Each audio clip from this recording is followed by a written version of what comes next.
Welcome to Toronto Talks, the podcast that brings you the most important stories about money, business, and technology. Whether you're an entrepreneur, a tech enthusiast, or just looking to stay ahead of the curve, we dive deep into the latest in finance, innovation, and industry. Hosted by Ashraf Amin and Sophie the Sage. We blend human expertise with cutting-edge technology to explore the dynamic world of modern industry with fearless curiosity and wit. Let's get started.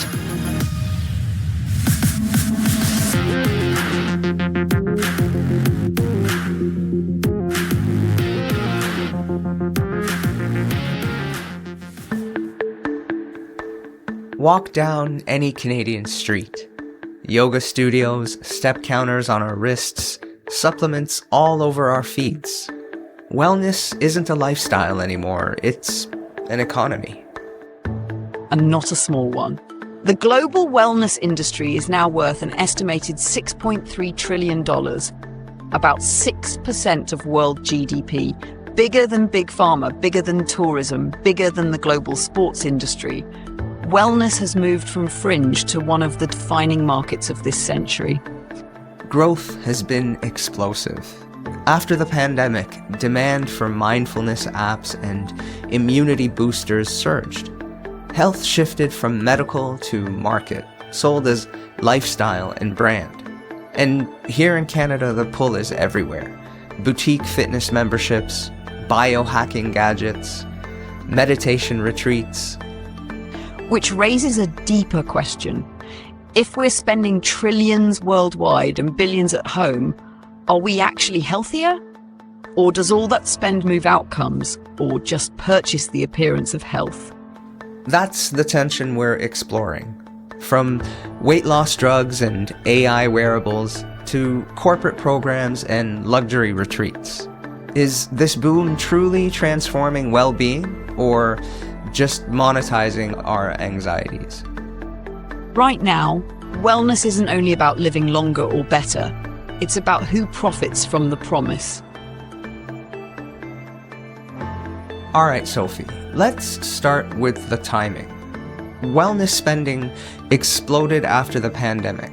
That tracks, but was it really about people getting healthier or something else? The pandemic acted as a catalyst. It made health feel urgent, personal, and unpredictable. People wanted control, and wellness products promised it. But the surge wasn't only about better outcomes. It was also about marketing. Companies reframed fear and uncertainty into reasons to spend: supplements, immunity boosters, fitness apps. In Canada, gyms closed, so digital memberships soared. But the outcomes haven't shifted much. Obesity, stress, chronic illness remain stubborn. The boom reflects demand for reassurance as much as genuine health. That's fascinating. Spending as reassurance. And it makes me wonder about scale. Wellness now makes up what, about 6% of global GDP? How does that compare to traditional healthcare? And should we even see them as separate or part of the same system? Healthcare is reactive, treating illness. Wellness sells prevention and optimization. Global healthcare spending is about $9 trillion, not that much larger than wellness. But their logics differ. Medicine is reactive, treating illness after it appears. Wellness sells prevention, lifestyle optimization. In theory, they complement each other. In practice, they often compete.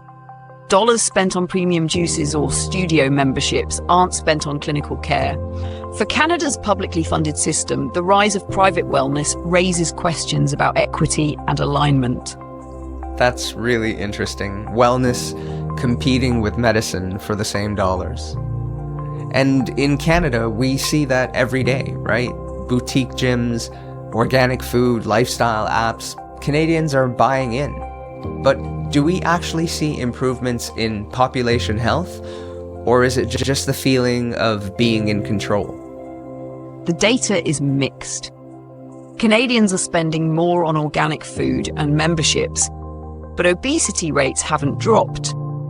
Stress and burnout remain high. What people gain is often psychological, a sense of agency, of doing something. That matters, but it can also be deceptive. If only certain demographics can afford these services, wellness risks becoming a consumer bubble with real health outcomes lagging behind. Yeah, that's sobering. Buying the sense of control more than the results. Which kind of makes me think of the bigger cultural question, right? Has wellness become a path to healthier living, or is it more of a status signal? More often the latter. Luxury retreats, boutique studios, organic meal plans. These are as much aspirational products as health tools. And when wellness becomes a marker of class, it deepens inequality instead of closing it. For Canadians, that tension is especially sharp.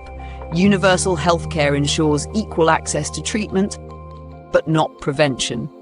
That leaves wellness to the market, where it can mirror and magnify social divides. I really like how you frame that. Wellness as a kind of velvet rope, right? And it makes me think of how many Canadians describe it less about outcomes and more about feeling in control.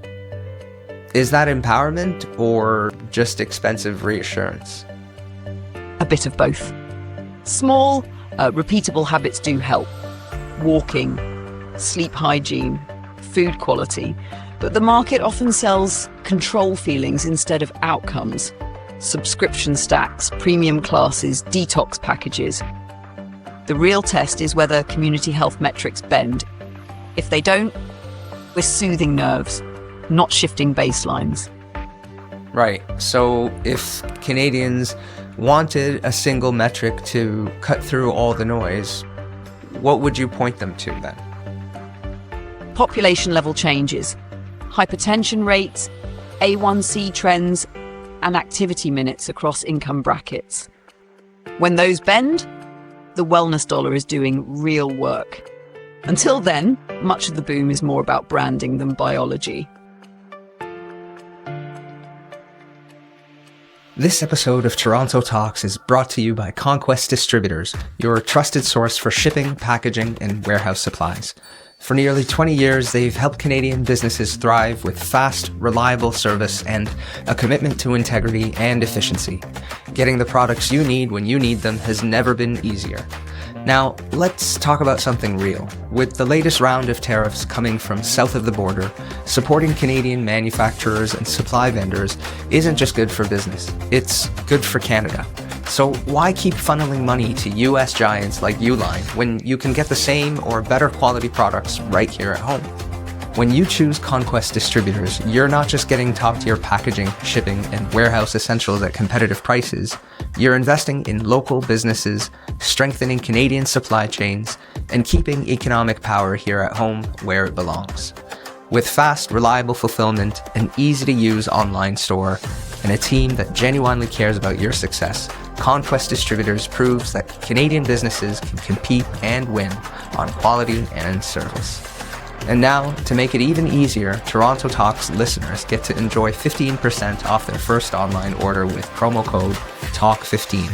Head on over to conquestdistributors.ca and see for yourself. That's conquestdistributors.ca, your trusted business supply partners. Now, back to the show. If lifestyle is the first layer of the wellness boom, the second is science. And nothing shows that more clearly than weight loss drugs like Ozempic and Wegovy. Already more than $15 billion, the market for these GLP-1 drugs is projected to hit $150 billion by 2035. Some analysts even predict they could trim nearly 1% off US GDP, not because people are healthier, but because they're literally eating less. And it isn't just pharmaceuticals. Big tech is piling in too. OpenAI partnering on longevity research. Apple and Google baking health features into every device. The line between Silicon Valley, Big Pharma, and the wellness industry is blurring fast. Which raises the question, are these breakthroughs genuinely delivering better health? all overselling hope while cashing in. Alright, Sophie, let's start with the drugs. Ozempic and its cousins have been called game changers. But are they really a breakthrough, or just the latest gold rush? GLP-1 drugs do deliver results. Reduced weight, improved metabolic markers, lower diabetes risk. Clinical trials back that up. But they're not magic. Side effects include nausea, muscle loss, and weight regain if treatment stops. Long-term safety is still unknown. So yes, they're a breakthrough in one sense, but also a financial bonanza. Pharma companies see recurring prescriptions, and investors see a growth engine. The science is promising, but the hype is louder than the evidence. That balance, real results versus hype, is tricky, right? And some analysts say these drugs could shave a whole % off US GDP by changing how people eat. Is that real progress, or just disruption rippling through entire industries? It's both. If obesity rates fall, healthcare costs drop, and quality of life improves, that's progress. But food is a massive industry. Restaurants, packaged goods, even farming could feel the pinch if demand shifts. For Canada, the ripple effects would be felt in our grocery chains, agriculture exports, and pension funds invested in food companies. These drugs remind us that health innovations don't just change people, they reorder economies. Yeah, and in Canada, there's also the policy angle, right? If these drugs really work, should our public plans cover them broadly, or only for people with diabetes and severe obesity? Cover where risk reduction is proven: diabetes, metabolic syndrome, severe obesity. Pair with nutrition and resistance training to preserve muscle. Avoid cosmetic prescribing that drains budgets and widens gaps. And then there's big tech, right? OpenAI working on longevity research, Apple and Google pushing deeper into health apps. Are they really pushing for better outcomes, or just building new ways to keep us locked into their ecosystems? Tech firms see health as the next great platform. Devices are already on our wrists and in our pockets. Adding health data makes them indispensable. That can empower. Early detection, personalized coaching, connected care. But the incentives are commercial. These companies monetize data and thrive on stickiness. For Canadians, the risk is sensitive health information being stored abroad, analyzed by firms accountable to shareholders, not patients. Big tech may improve access, but it also commodifies our biology. Yeah, I like how you put that, commodifying our biology. If you could put one guardrail in place tomorrow for tech in health, what would it be? A fiduciary duty for health data. Treat it like a trust, not an asset. That means clear purpose limits, transparent audits and storage options inside Canada. Patients should know not just what's collected, but exactly how it's used. So maybe the sharper question is whether all this actually closes gaps in public health, or just monetizes our fears of aging and weight. Where do you draw that line? The line is evidence and access. When a drug measurably reduces disease or a wearable reliably detects early illness, that's empowering. But when products are priced out of reach or marketed with inflated promises, that's exploitation. For Canadians, the challenge is making sure these tools complement universal healthcare rather than undermining it. True wellness should expand access to health, not turn it into a luxury brand.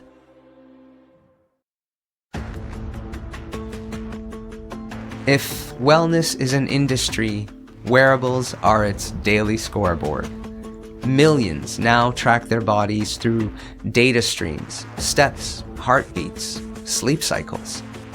By 2025, 454 million people wear smartwatches, a 41% jump in just 2 years.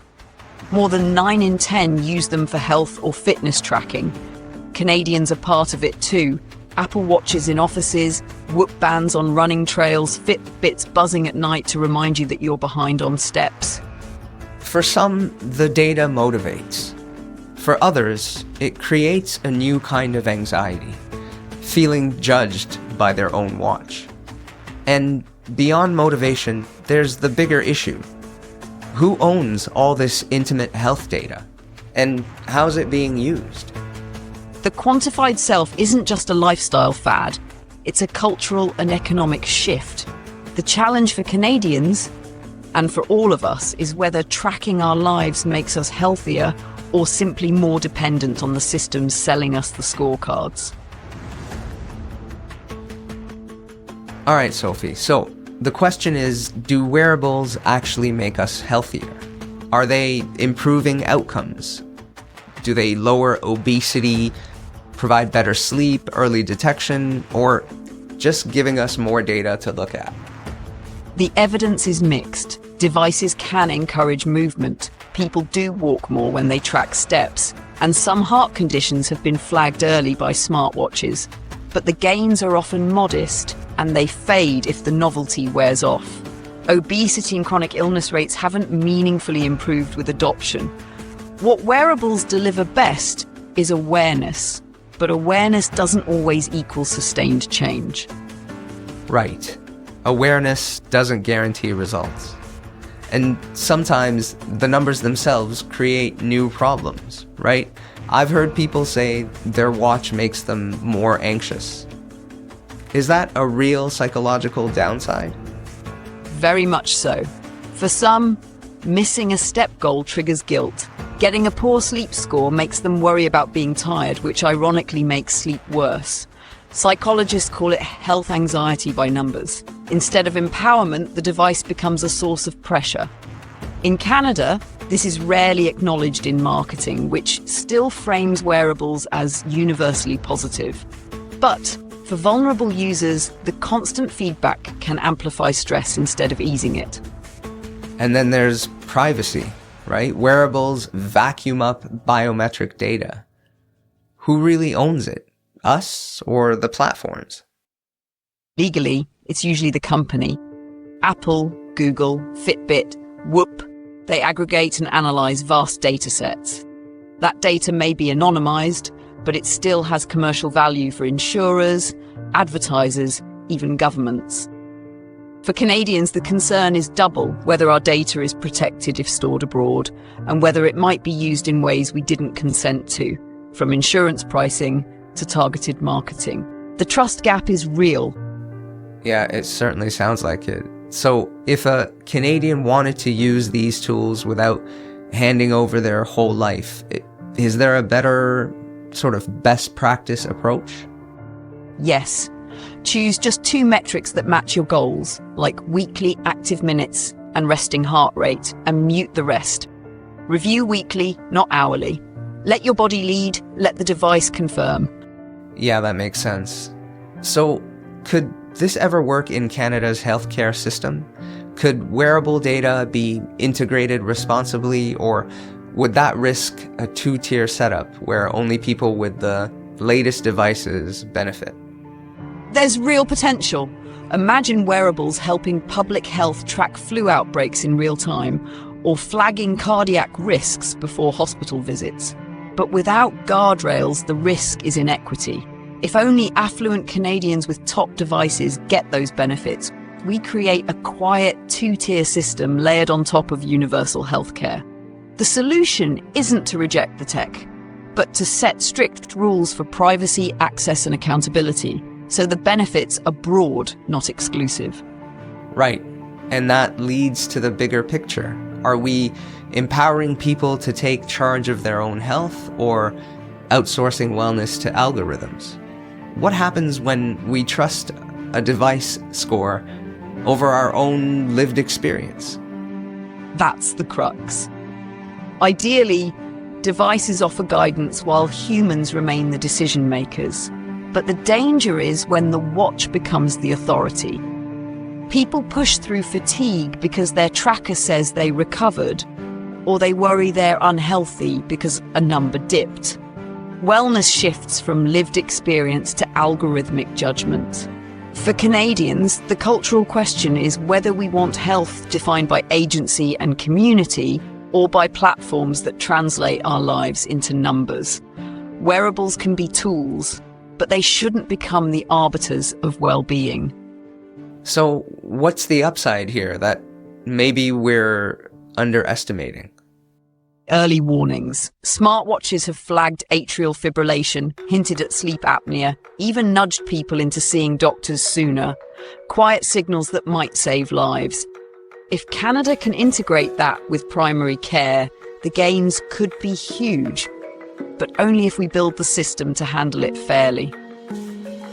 In the end, the promise of wearables isn't steps counted or calories logged. It's the belief that by measuring our lives, we can manage them. The risk is letting metrics define us, when real wellness is still something you can't always chart on a graph. Right. And that leads us into the bigger debate.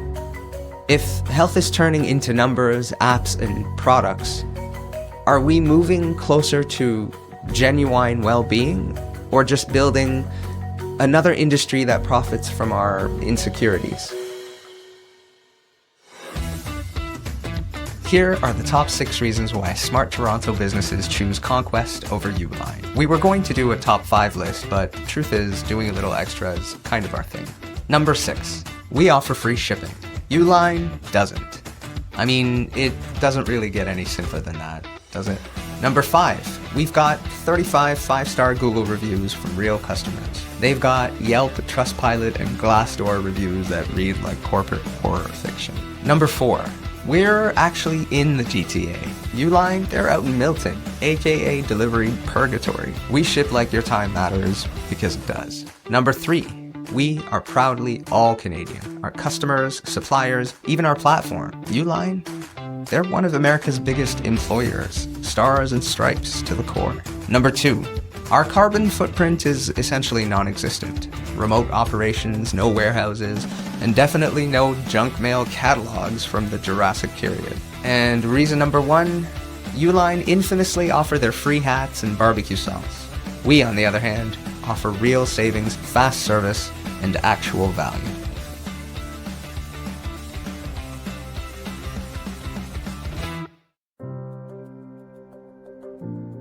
Wellness has clearly gone mainstream. Nearly 9 in 10 companies worldwide now report some kind of wellness program. And wellness tourism, retreats, spas, meditation getaways, is growing even faster than traditional tourism. And that's where the divide shows. On one hand, it looks like progress, health and mindfulness finally being prioritized. On the other, wellness is becoming a status symbol, often accessible only to the affluent. For Canadians, the tension is clear. Universal healthcare covers treatment but not prevention, gyms or yoga retreats. The question is whether wellness empowers people or just monetizes lifestyle. Okay, Sophie, let's start with accessibility. Are services like boutique gyms, organic food, and retreats opening doors to healthier living, or are they creating new divides? The divides are growing. Organic groceries cost more. Fitness studios run hundreds a month, and retreats can cost thousands. That makes wellness less a universal path to health and more a privilege for the affluent. These services have benefits, but instead of democratizing health, they risk cementing inequality. In Canada, that tension runs directly against the spirit of universal healthcare. Right. Almost every company now claims to have a wellness program, but are those programs actually improving lives or just shifting responsibility back onto workers? Most sit in a grey zone.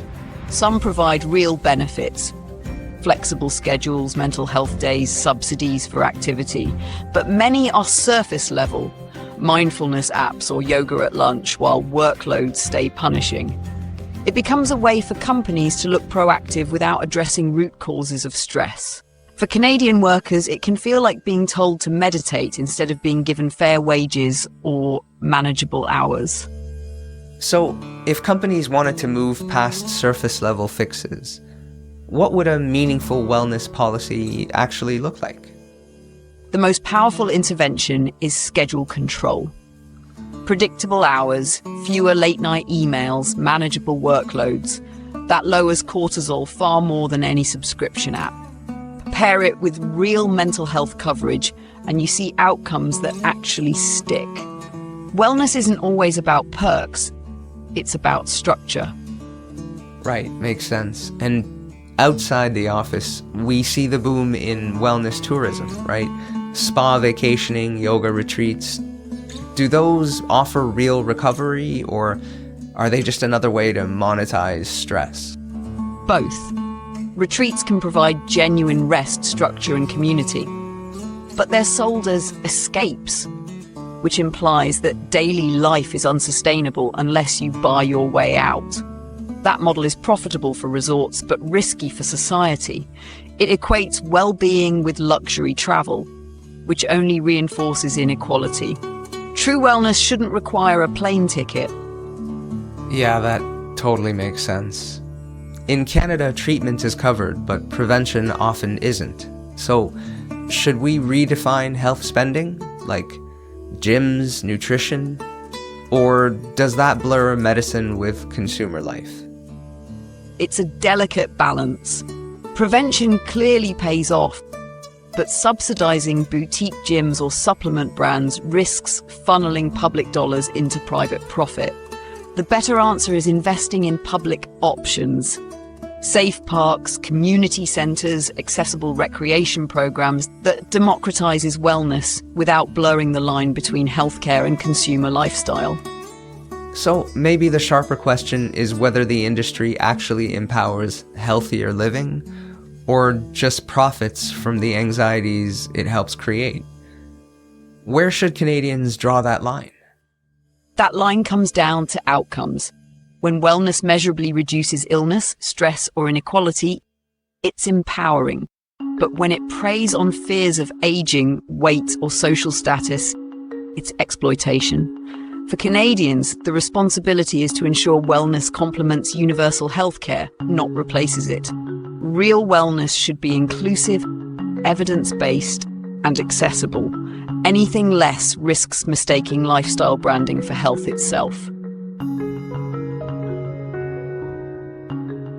So, after everything we've covered, the drugs, the wearables, the retreats, one thing really does stand out. Wellness is no longer just a personal choice. It's a system, an industry shaping how we live, eat, and sleep, and how we choose to judge our health. And like any industry, it has two sides. On one, real innovation, better diets, better fitness, tools that genuinely help people take control. On the other, a marketing machine selling the illusion of health. Detox teas, sleep pods, $20 smoothies, promising transformation without always delivering it. We've never had more wellness products, and yet obesity, stress, and mental health struggles keep rising. Are we actually getting healthier, or just buying the idea of it? The real test isn't whether someone can afford the latest retreat or app.